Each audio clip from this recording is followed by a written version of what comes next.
Food is fuel for your body, your mind, and definitely your sport. But let's face it, nutrition is confusing, and the expectations on girls and women to be thin and have a six-pack are exhausting.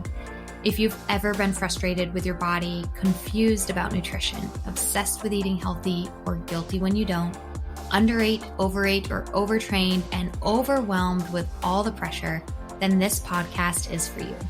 Nutrition can be easy. You can take control of it, but it might start with letting go of control by asking for help and making a change. I'm Lindsay Elizabeth Cortez, sports dietitian and owner of Rise Up Nutrition, where I empower female athletes to overcome nutrition concerns and perform at their highest level, to stop being confused by all the mixed or harmful messages, and finally have confidence in your body as a fierce, fit, and fueled female athlete. Hey everybody, welcome back to the Female Athlete Nutrition Podcast. Today I just wanted to kind of talk about nutrition and fitness apps that you might have on your phone. I feel like this is just a really popular question that I get asked is, which app is best? Or more so, I think a lot of people just come to me when they first meet with me and they kind of explain to me, oh, I've started using MyFitnessPal. I'm tracking this, I'm tracking that. And so it's just like, right? It's just a popular thing to talk about it. So let's talk about it. Let's get into it. And I think this is really important too, because so many people have nutrition or fitness or health apps on their phone. Some of them even come preloaded on our phone, whether you have, I'm not an Apple user, so I don't know what it is for Apple users, but I know for Samsung, there's like a Samsung health app that's just inherently installed on my phone when I get one. So most likely your phone came preloaded with some sort of health app. I think research shows, I know that I have a study, it's a few years old now, 2015, but it says that a little over 50% of US mobile phone users have a health app downloaded on their phone. So over 50% of people have some sort of health app on their phone. And out of those health apps, the most commonly used ones are specifically fitness and nutrition trackers. So this is really prevalent. I'm sure all of us have experienced it from time to time. I shared in actually episode number 1, my journey with nutrition and sport.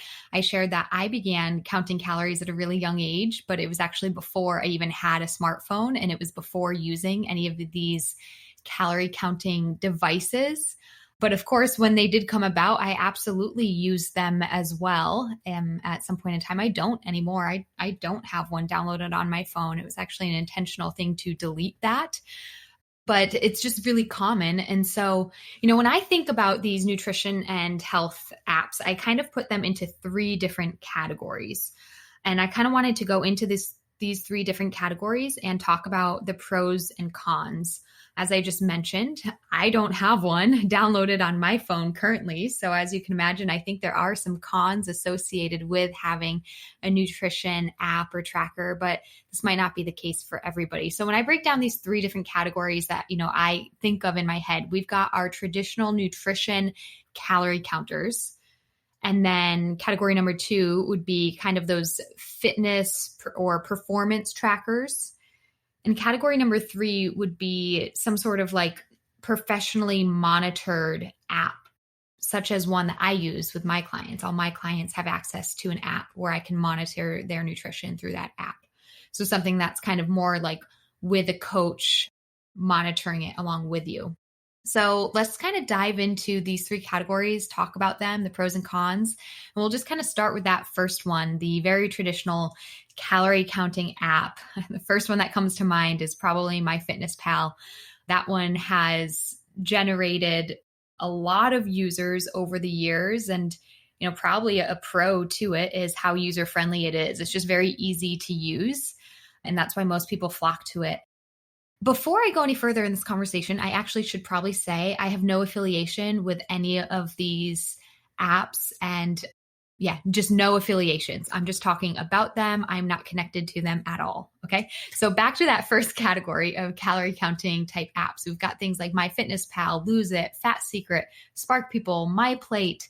And you've got both in all of these, you've got a free version or a paid version, but essentially they're all working in exactly the same way, which is You log your food, you're hand typing it in, you're searching for a food, you're writing in the amount that you ate, you're scanning a barcode, again, logging that amount, at which meal you ate it, at which time you ate it.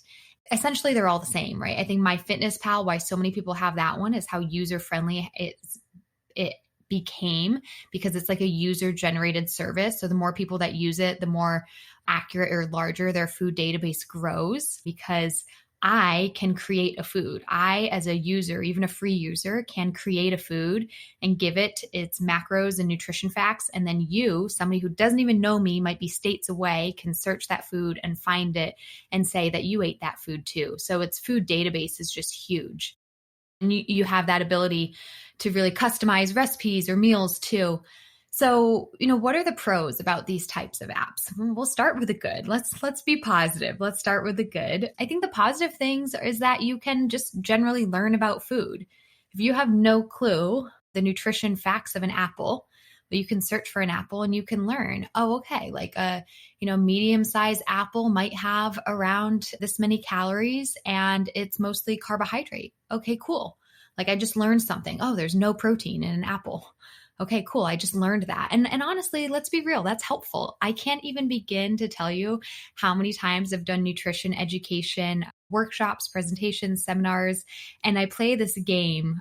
I either have a physical or a virtual wheel that I spin, like Wheel of Fortune, but I call it the Wheel of Macros. And as my Wheel of Macros spins, it'll land on a food, and the attendees and participants have to shout out if they think that it's a carb, a fat, or a protein. And I can't tell you how many people get this stuff wrong. I mean, so many people, when it lands on banana, think that there's protein in there or fat. And I'm like, no, banana's a carb. Banana's a carb. Or, I spin to milk and people are like, I have no clue. Like milk is just milk. Right? And in which I'll give you the answer. That's a trick question. Milk has carb, protein, and fat in it, all three, all in one food. So I can't tell you how many people just don't have knowledge about food and its ingredients. And so that is a benefit to some of these traditional nutrition apps, is you can learn about food, right? You can learn that what is a banana? Like I was just saying, oh, bananas don't have protein. Cool. I learned that. So it's a really good understanding. And it'll also give you an understanding of how much you consume or potentially not consume, right? So there's this mythical like 2,000 calorie diet. Maybe we could dig into that into another episode, but right, there's this mythical number that the average adult American needs 2,000 calories.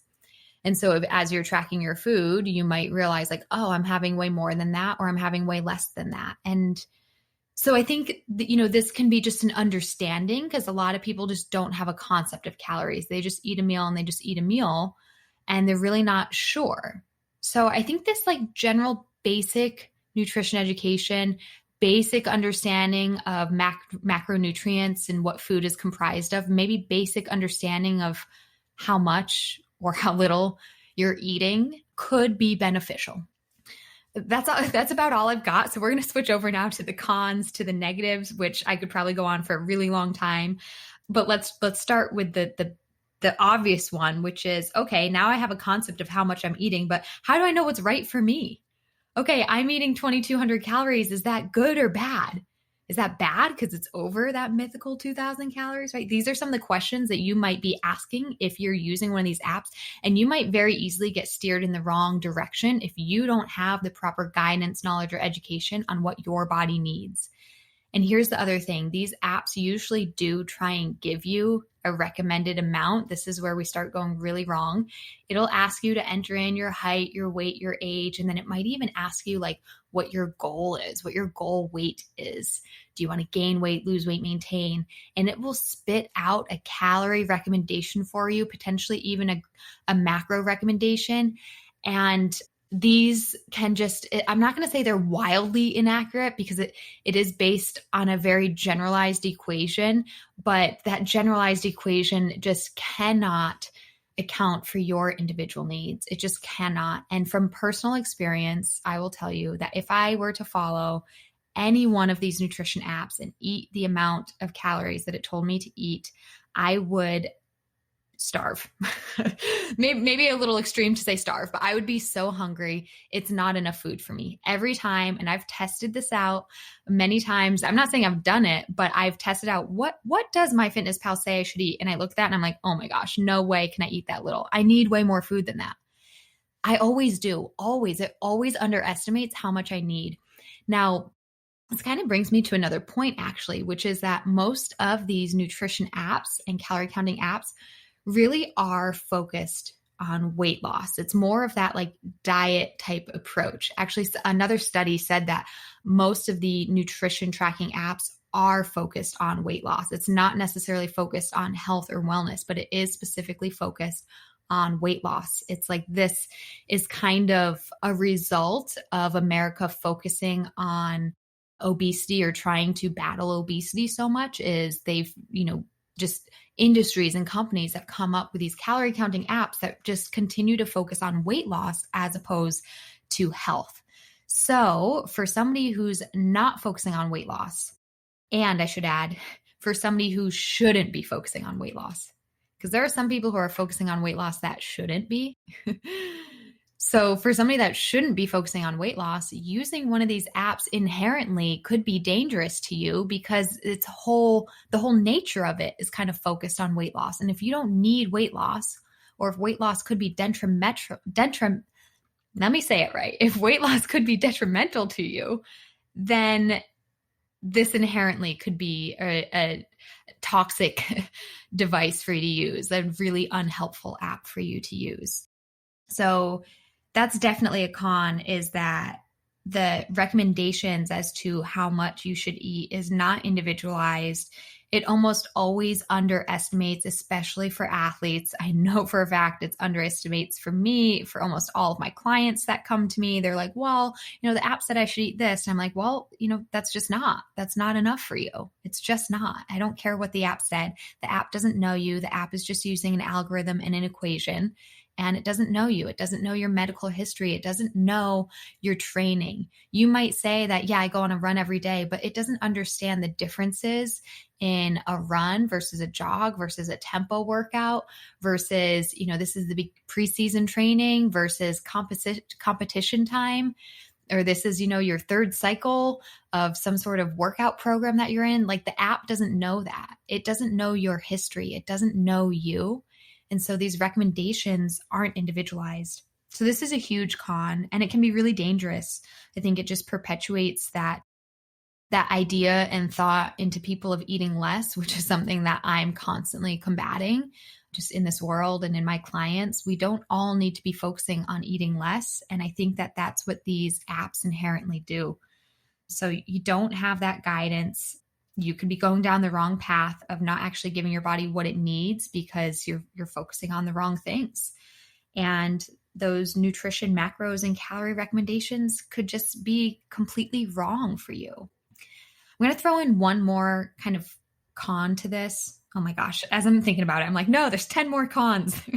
there's so many more cons, but one would be kind of the like obsession, because kind of going off of that thought of always feeling the need to have less or focus on weight loss, it just kind of becomes a competition. Especially if you are an athlete, you can turn anything into a competition. Let's be real. You can turn anything into a competition. So you might get on a really dangerous path of seeing like, well, I ate this much yesterday, and your mind might inherently go to a dark place of seeing how you can reduce that or make that less the next day. And this is a really, really dangerous place to be in, especially if your numbers aren't founded on, on what you actually need.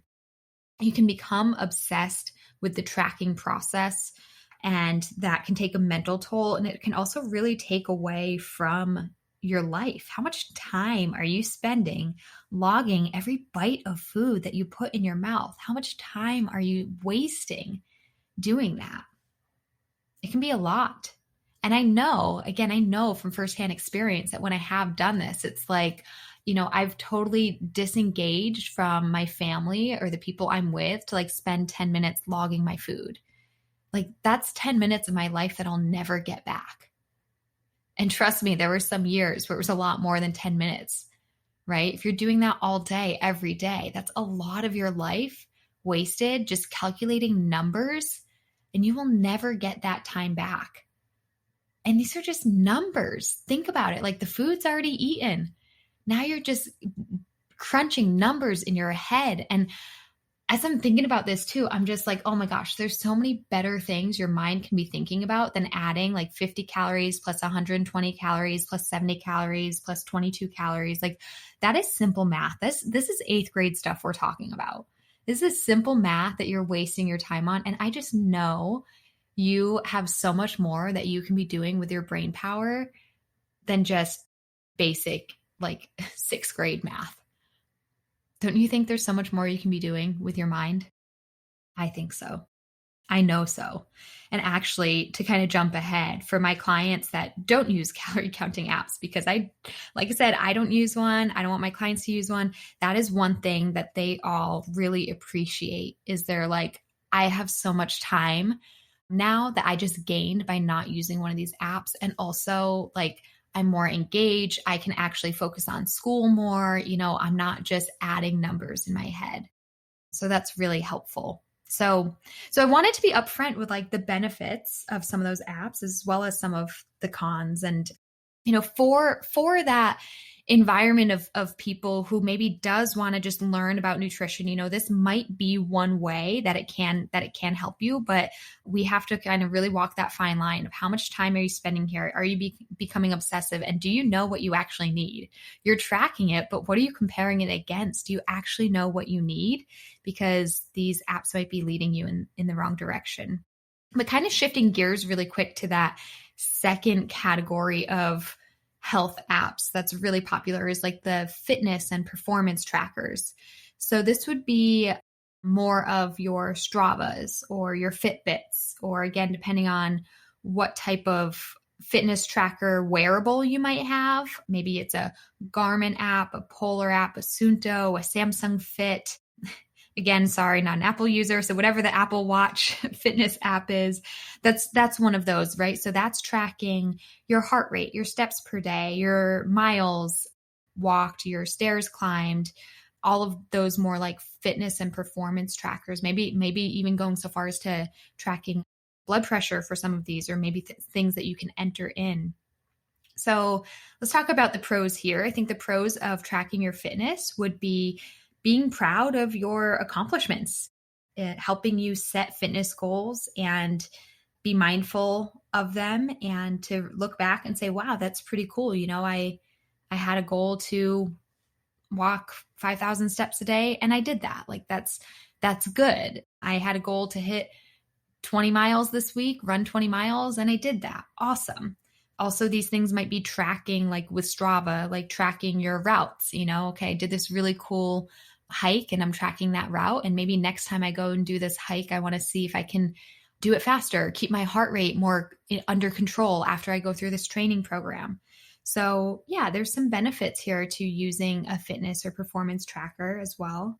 I think the cons here, again, going back to that athletic mindset of being in competition, definitely you can be in competition. And I think not only with yourself, but with others. A lot of these fitness trackers try and create like a community feel, which should be a good thing. But in hindsight, I think for a lot of people, it creates more unnecessary competition, right? If you should be proud of the fact that you did a workout today, but you see that your friend did a workout that was twice as long as yours, it creates a sense of competition that actually could derail you from your own personal goals. So just being really mindful of why are you on this fitness journey, or what are the workouts that you're doing, keeping the focus on yourself instead of just comparing yourself to others that may also be community members of these fitness trackers. And this also, just like with the food, just like I think using a nutrition tracker can lead to eating disorders and disordered eating behaviors. Same thing with a fitness tracker, that competition against yourself, that urge to like get more steps than the day before can absolutely lead to exercise addiction amongst yourself and the need to do more, do more, do more. And if you're always doing more, are you getting the rest that you need? Are you allowing your body the recovery time? So I have a Sunto watch, and one cool thing about it is there actually is a little section that tells me my recovery. So if I do a really hard workout, it'll tells me something crazy, but it's like I need like 38 hours to recover. And I'm like, oh, that's actually helpful. It's actually promoting rest. But here's the thing, a lot of these fitness trackers aren't promoting rest because they're promoting you doing more all the time. And there is a point where doing more is not healthy. There is a point where doing more is actually more harmful. We need to be really, really mindful of that. So if you're using a fitness tracker, I would ask you, is there something you're doing to encourage rest? Because health isn't always about just doing more. It's also about recovering, recuperating, and resting. So that's kind of a flaw to a lot of these more performance-based trackers. Okay, and then kind of our third category is more of those professionally monitored apps. So like I mentioned, when I'm working with a client, I actually have my own client portal and it comes with an app. And this is where we do like everything. We communicate through there. But from that nutrition side of things, my clients actually just take pictures of their food and upload them to the app. And then I can see their food and I can see what they're eating and I can give them feedback on it and guidance.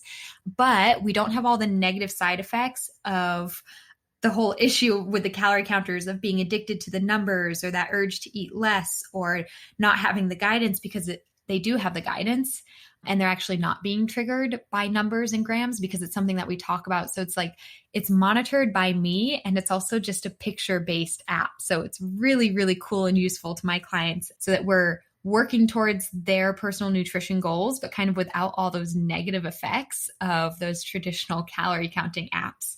So that's really cool. And I know even not in a dietitian world, but in like the coaching and fitness world, I've used Training Peaks before. I've used VDOT where I have a coach who uploads my workouts. So it's less about just how many steps did I take and stuff like that, but just did you do the workout that your coach prescribed to you? When you do it, it's like, green check mark. Yes, you did what you were supposed to, or maybe a yellow, you did some of it, or a red, okay, this workout was skipped. And it's not necessarily perceived as a bad thing. It's just notifying your coach and it's monitored by your coach. Even in therapy, I think there's some therapy platforms and where you might, if you work with a therapist, that they can actually communicate with you and give you more mindset goals and activities to work on through these apps and track your progress. Like, did you do your meditation today?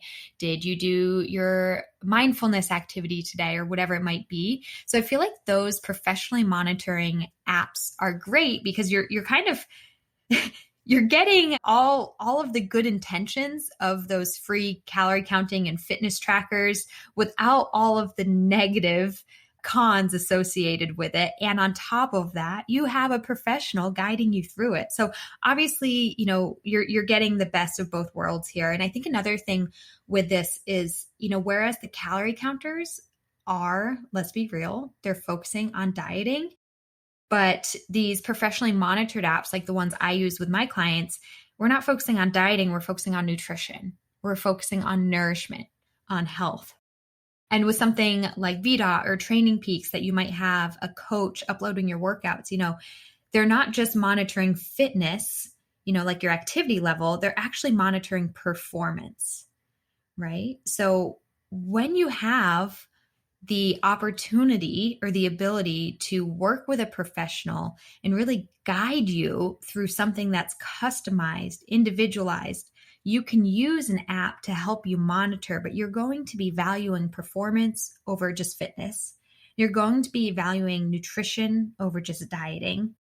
And really from like a behavioral standpoint, you are focusing on true behavior changes and habits as opposed to just tracking, right? I think there's another study that mentioned even when it comes to people who are focusing on weight loss, those calorie counting apps, they found that, using a calorie counting app helps to stick to the, quote unquote diet, the intended diet. It helps with adherence to their nutrition goals. However, once they stop using that app, they find that their effort to maintain their nutrition goals also suffers.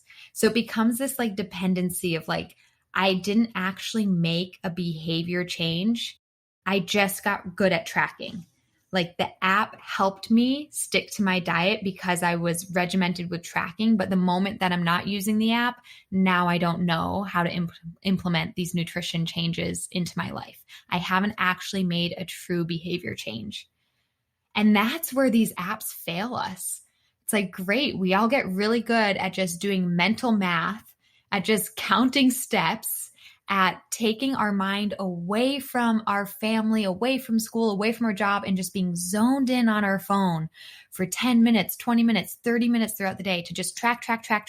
But we haven't even made the true behavior change needed to see long-lasting results in our nutrition, health, performance, fitness.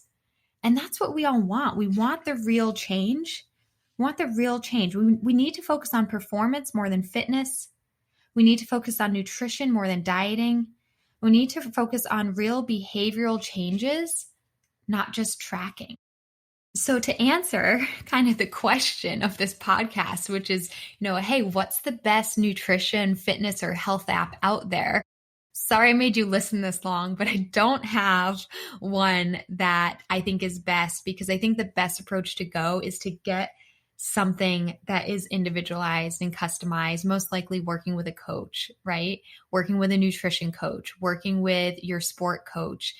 And it's not that all tracking is bad, right? Even with my clients, like I mentioned, I will on occasion have them take pictures of their food so that I can give them feedback. And then we set goals for them. We set nutrition and behavioral goals. No matter what their personal goals are, we can set goals. And that's why we check in. We check in weekly, or sometimes more often than that, to, are you doing this? How's it going? Do we need to make a change? Do we need to adjust? So having accountability is important. And it's not to say that that tracking inherently is bad, but is your tracking actually benefiting you? That's the big question that we have to answer. Is your tracking actually benefiting you? And in the space that I work in, where a lot of female athletes struggle with disordered eating, I would say that overarching, these fitness, health, and nutrition trackers that are free on your iPhone or Android, my short answer would be no, they're not helping you. That's my short answer. They're most likely not helping you. But that doesn't mean that they don't serve any purpose or that they're harmful for all people. But I've seen by and large that they aren't that helpful, and they have the potential to do a lot more damage with kind of that eating disorder space and exercise addiction space than good. But even if you're like, well, this isn't an eating disorder, this isn't exercise addiction, then I'm not saying that the app is bad. I'm just saying, is it even helping you? Is it really, are you making the true behavioral changes that you need? Is it giving you information that's helpful to you that you can apply to your life and make changes? Or do you need a different strategy? Do you need a coach and accountability? I'm honestly a big fan of just like old school tracking. I love pen to paper. I love writing things down. I like talking about daily goals or weekly goals or monthly goals, and just pen to paper works for me. Sometimes all of these fancy apps aren't that great, because they're really just taking me away from my life and getting me sucked into my phone more. And that's not something that I enjoy doing. But if I can sit down pen to paper and really think deep about my goals, or talk to my coaches, because I have coaches in my life too, talk through on a phone call with my coaches about what my goals are and map those out, that's something that can really help me more than just a day by day, did I eat one bite of this? Did I have half a cup of that? Those things don't actually help me reach my long-term goals. Just this week alone, I've had 2 clients that we were talking about their tracking methods. And as we were talking about it, we identified this really isn't helping them. So I had one client who's not addicted to exercise, but she just was sick of seeing how many calories she burned during a workout, because she's like, I don't want to think about how many calories I'm burning during a workout. I don't want to. I hate that that's what I'm thinking about. And I totally agree with her. And here's the other thing. The first thing I said to her is I was like, that watch probably isn't accurate. Are you wearing a heart rate monitor around your chest? Are you wearing a chest strap? She's like, no. I was like, it's not even accurate anyways. And now it's just interfering with your mind. When you're supposed to be focusing on performance, your mind's on calories. So take it off, right? Take it. You don't need to be wearing it. You can get an old school watch that just tracks time. You can use the stopwatch on your phone. Can you do a workout that doesn't track anything? Can you have that confidence in yourself to say, well, I know that I still got my workout in, whether or not it was officially logged on my watch or in this app? Like, I know in the reality of the world and in life, I did it. I know I did that. I don't need my watch to prove it. And same thing with eating. If you're going to eat something, if you've already eaten it, or maybe in your mind you said, I know I'm going to have this for lunch, great. You don't need to log that in your phone to prove that you have eaten it. It already happened. So these are just some things to think about when it comes to nutrition apps and tracking, and some pros and cons. And like I said, just this week, I had one of my clients remove her watch during her workouts because she didn't need it, and it was starting to cause more harm than good. And you can bet that that's been a challenge for a lot of my clients, of deleting MyFitnessPal, deleting that app, not wearing your watch, making sure that we're focusing on nutrition, not just calories or weight loss, making sure that we're focusing on performance, not just fitness, making sure that we're tracking realistic goals, behavior changes, things that really make a difference in your life, and not just tracking numbers just to track numbers.